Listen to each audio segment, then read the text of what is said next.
दे हमारा सामने बकर बकर मत बोलियो ना तो मार दे हमरा से आ गिर जेबू नाच के। बाबूजी काहे खिसियाई बा? पूछ ले इनके से का भइल बा। का भइल बा माई? भइल का बा कहता है कि पिया दो ताड़ी अपना साड़ी से छान के।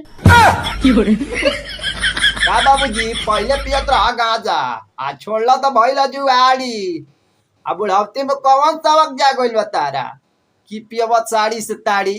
बबुआ पवन सिंह के गाना सुन के नया हनु आ हमारो साड़ी से ताड़ी पिए के छछन तकाया।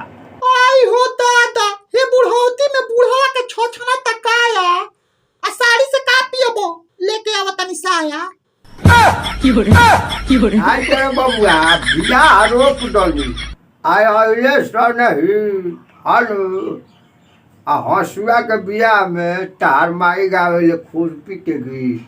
की कहला बाबूजी कि बिया रोप देनी अइले सन हित आ हंसुआ के बिया में खुरपी के गीत।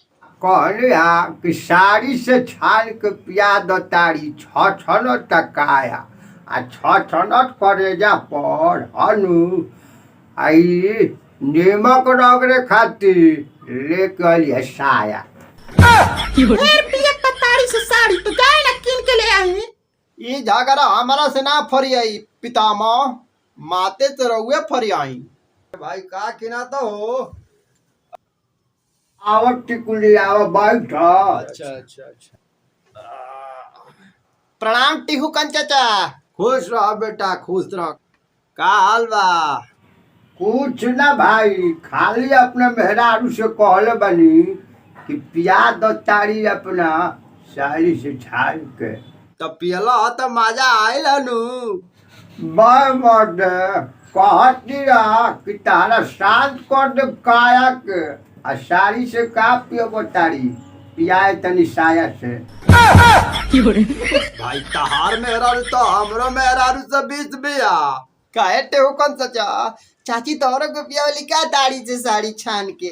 हमार मेहरारू रखले बिया बाबू नेट वाला साड़ी बोलो भाई आ ओकरा में गिरे लत्ताड़ी।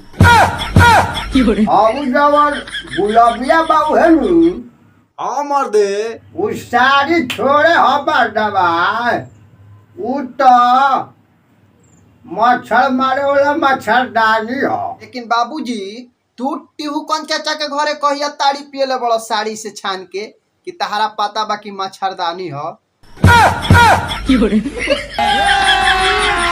अभी मजा आएगा ना।